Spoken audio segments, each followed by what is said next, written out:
Welcome back to another episode of the NFL Draft Bible Player Spotlight Show. I am your host, Chris Shanafelt, bringing you the names that you need to know first since 2002. Visit NFLDraftBible.com. The college football season is officially over. Alabama is national champs. North Dakota State FCS national champs. Texas A&M Commerce Division II national champs, and so on and so forth. The NFL season is winding down as we have the divisional round of the NFL playoffs kicking off this weekend. Then we'll have the conference championship games, and then it's time for the Super Bowl. But if you're a college football player and you're looking to enter your name into the 2018 NFL Draft, the preparation has already started, and with that, joining the Player Spotlight Show this evening is wide receiver Ray Bolden out of Stony Brook University. And Ray, we really appreciate you taking some time to chat tonight. Obviously, you aren't too far into the process yet, but so far, how's it going for you? Everything. I mean, this time last year, I didn't even think I would, be in this position. So, I mean, I got my agent. I got a good group of guys who believe in me and what I'm trying to get. Putting my head down and working. So, see where it goes from there. And it looks like you're doing a pretty good job of doing that. I was talking to your agent quite a bit earlier today, and there's a video out there of it's a little training session, and it's going viral, man. It's going viral. You absolutely the defender, fell flat on the ground with the quick feet that you display. But taking a look at what you're able to do this past season, Ray, you led the Seawolves with 66 receptions, 780 yards, and 9 touchdowns. You guys, the Seawolves, finished the season 10-3, crushed Lehigh in the first round of the FCS playoffs 59-29. But unfortunately, your guys' season ended the following week against James Madison University, last year's national champs, and they are back in it this year, playing for the title once again. We went into both the individual and team success you had as a senior, Ray. Just talk a little bit about that. Basically this season, how were you not only able to have that individual success, but the team as well? You guys won 10 games this season. Your first 2 years combined at Stony Brook, you won 10 games, 5 in each of those seasons. What would you say was the difference in both your performance this season and the team as a whole? For me, coming into this year, I kind of struggled, big time mentally.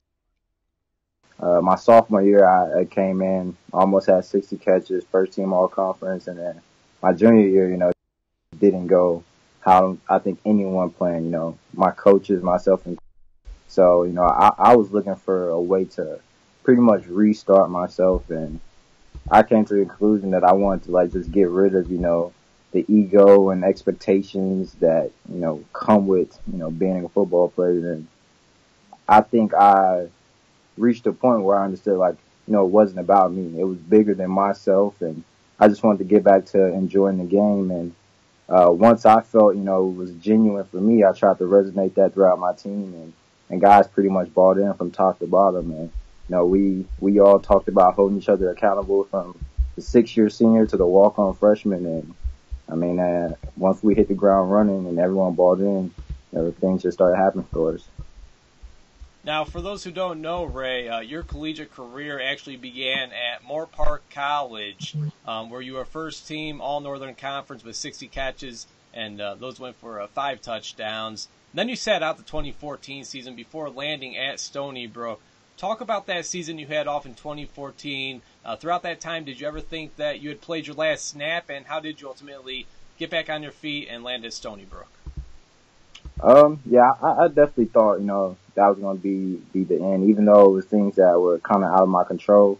Some of the people that I thought were, I relied on for support kind of, told me I should probably let go of the whole dream of playing college football and things like that. And for a while, it was in my head that it was probably time for me to do that. And I had a guy at my junior college, Coach Marty, played a vital role in keeping me going. I wasn't even a part of the team, and after practice was over, he would call me over and work me out and talk to me. And it was pretty much almost a daily thing. So I just really, really been blessed with great people in my corner, and I mean, that's pretty much what it is. It was nothing that I did individually. It's just like the people that I've had in my life that kept me going. So, but it was definitely a dark time. I was an 18-year-old kid. I was trying to prove to be one player, and I had the year that I needed to have, and things kind of just didn't go my way for a number of reasons, and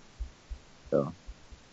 Well, since then, Ray, since you've landed at Stony Brook, I mean, you've basically been the Seawolves' go-to wide receiver from the moment you stepped on campus. How did that become? How did you earn those stripes from what looked like, at least from me, and I'm sure others on the outside looking in, how did you earn those stripes from what looked to be almost immediately, again, from people? I'm sure it wasn't that easy. I'm sure it wasn't immediately. I'm sure you truly did have to earn those stripes and earn those opportunities that you ended up getting your first year and then throughout your second and third year at Stony Brook. But how did you ultimately earn those stripes and kind of get the opportunity as quickly as you did there at Stony Brook? For me, I won't necessarily say that it was so much the ability, because I came in, I had bigger 1A offers, and coaches were looking at me, and ending up at Stony Brook, I came in thinking like, oh, my talents should come in and be the guy right away, and it was pretty much a shock for me. There were guys that were around me that I knew, they were 1A talents too, so it was definitely a culture shock for me. But I think the thing that separated me was just my approach, and I think that my teammates and coaches alike, they both took notice of that, and because it definitely wasn't I came in right away, got hurt, and throughout spring ball, receivers are dropping like flies, and going into our spring game, we only had 2 receivers that were active, and my head coach came in and asked me, he's like, it'll be a good opportunity for you to try to push through and show what you can do, and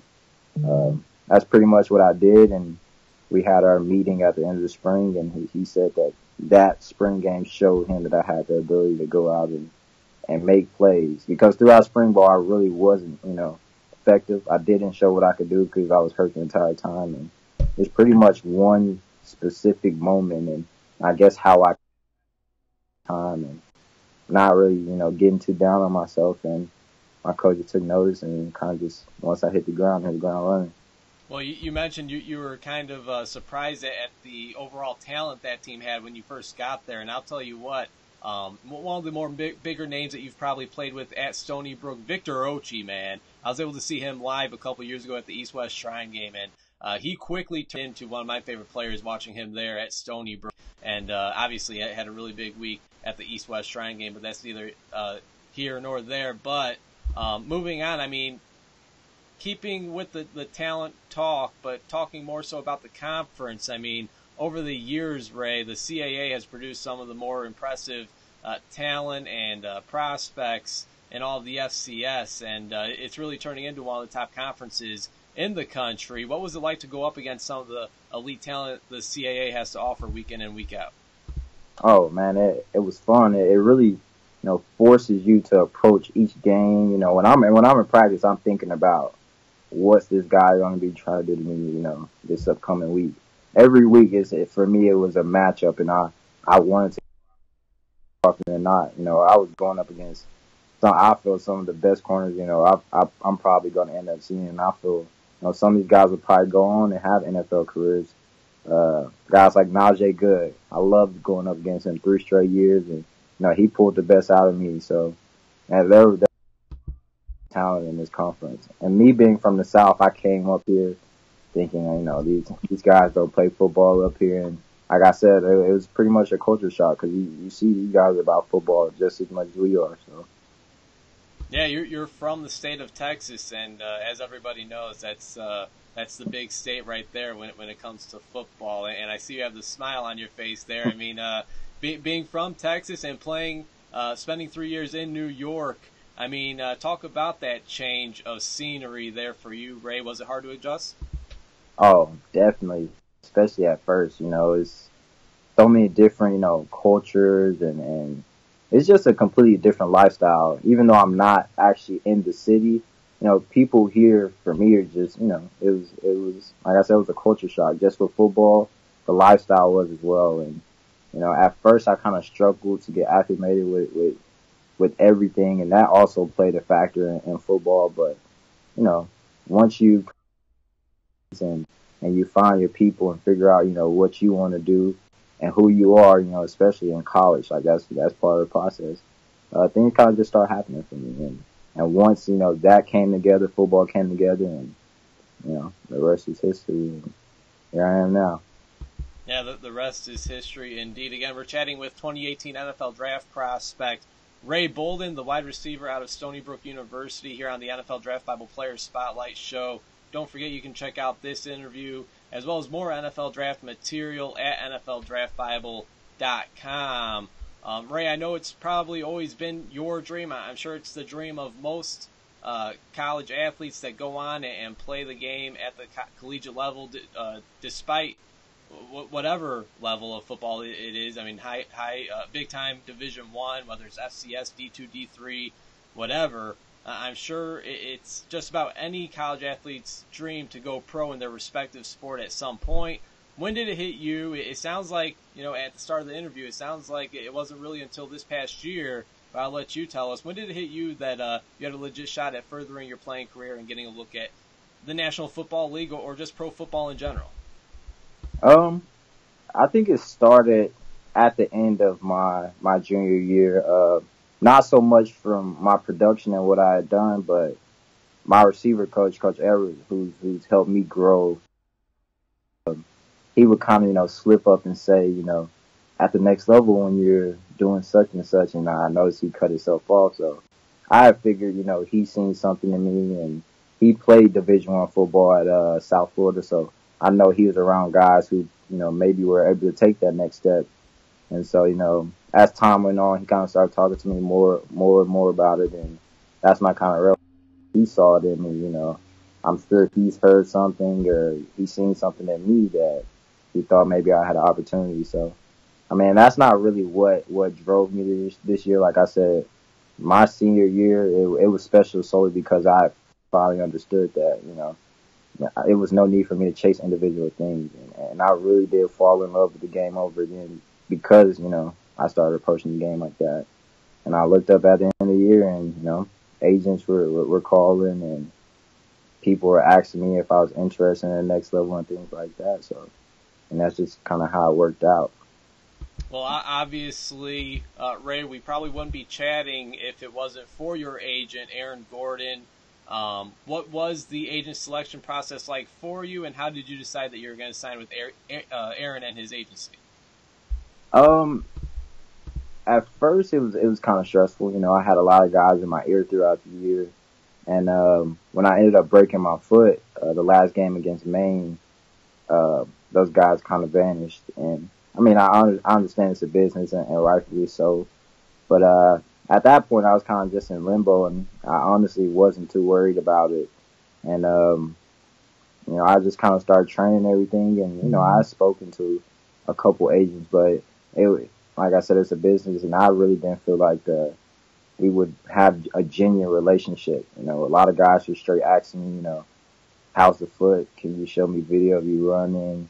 Blah, blah, blah. And I got in contact with Aaron, and we spoke for maybe two straight days, and he didn't mention it once. I'm more than certain he knew that, I had the injury, and he just didn't ask me about that once. It was just, personal questions, kind of like joking around, and I felt really comfortable with him. I knew that, it was somebody who was, willing to really buy into me, not just as a football player, but as a person. Aaron throws things at me, he wants me to chat with a guy tonight to talk about, how to handle finances and how to be successful in life. So, I just feel like he's, a good person to have in my corner, not just as a football player, but as a man as well. So. Yeah, I've been connected with Aaron for a few years now, and nothing but good things to say about him and the job that he does for his players. And I think you chose a great agency to work with. And I'm sure those agents that you were once in contact with, I'm sure they've come across that video that was just posted earlier today or yesterday, and I'm sure they regret that decision. And of course, not only just because of that, but what you're able to do throughout your 4-year collegiate career. Now, I'm sure, Ray, scouts have been in and out of Stony Brook to not only see you, but a couple of your teammates as well. There's a few guys that have some NFL potential coming out of Stony Brook this year. Any chance you met with any scouts throughout your time this past season, or any idea what the league is kind of saying about Ray Bolden leading up to the draft? That's weird to hear, league and Ray. But, yeah, I mean, that, kind of let me know what some teams have said and what they're interested in seeing me do, like on my pro day. And they've told me my strengths and my weaknesses and things like that. And I mean, I've kind of, had quick run-ins with scouts at practices when they, maybe see me do something, but no, like, serious contact. So, Aaron has told me, he's talked to a couple teams and they've seen some things that they like, and on pro day would have liked me. On pro day, they want me, come out and display some specific things as far as the 40 and showing that my foot is healed and things like that. So, like I said, I'm not really thinking that far ahead. I got to work out tomorrow morning, so that's pretty much how I'm taking it day by day. And where is it exactly that you're training at? And you mentioned the pro day. Do you have any set goals or expectations for that pro day as of yet? I plan to look really good on my pro day. I know that my foot, I know that there's some doubts about that, and I know that my foot's going to be 100%. I was told that I wouldn't be able to start running and jumping and things like that until January 6th, and I'm pretty much, straight line speed, I'm almost 100%. So, but on my pro day, I think, I'll put up some numbers that'll make me happy and put me in a position to have an opportunity at the next level. So. Now I'm not going to pound it, but can we get an official 40 number? Obviously, that's what a lot of people are going to be paying attention to, especially at the receiver position. And sometimes for a small school guy, I mean, a really good number, a really good pro day performance could really get them that one look that they need. Yeah, for sure. I mean, I'm looking to run, low 4.4s, but like I said, it's a day by day thing. I haven't ran a 40 in I don't know how long, but I know I have the ability to, run the 4.4 range and things like that. So, I mean, I could look up and be in the high 4.3, but I'm just working, and when the day comes, I run what I run. So, like I said, I'm just looking to put myself in a position to have the opportunity.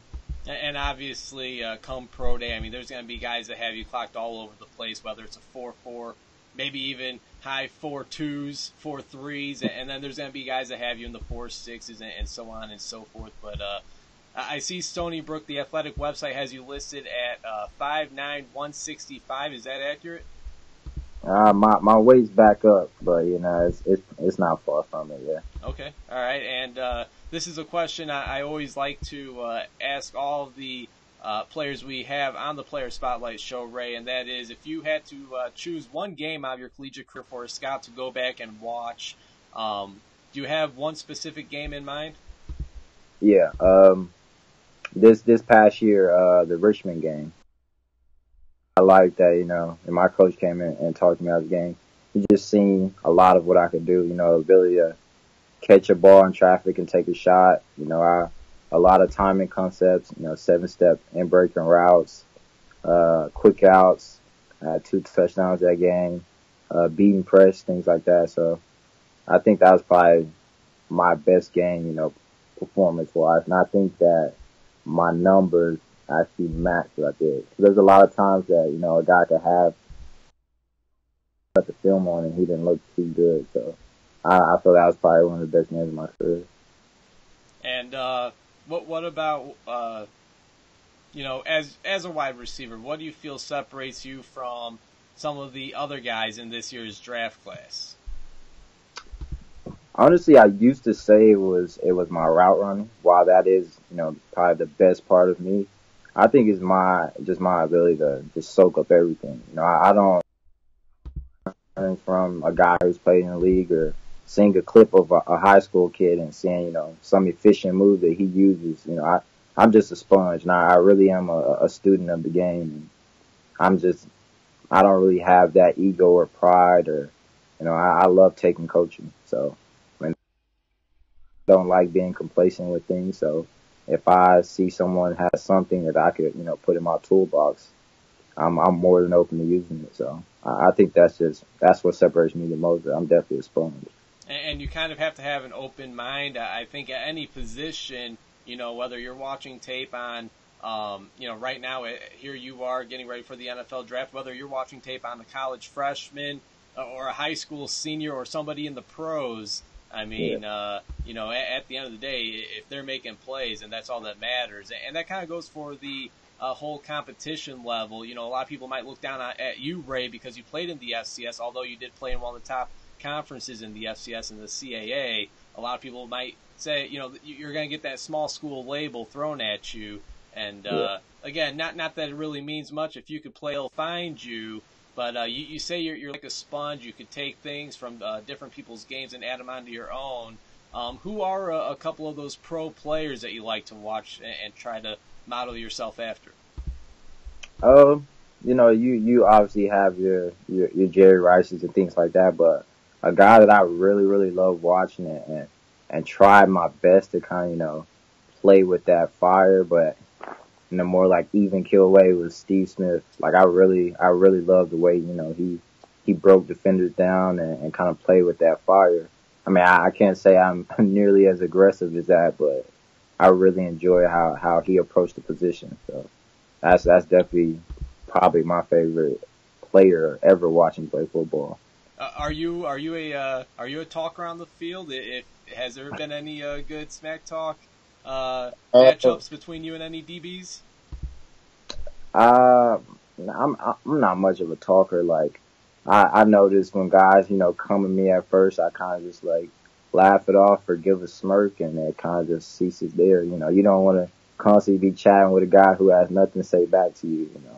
So I mean, I've had my share of moments, but I don't really go back and forth. I don't get too fired up. I see the receiver as more of a position of art. Like times I play out of myself is when I'm, doing things that I won't usually do. So I just kind of try to stay calm, and I really try to approach like game reps as if like I'm out there by myself, whether it's catching the ball, breaking the guy off. Like, I just try to do everything, just dissect each moment out there. So.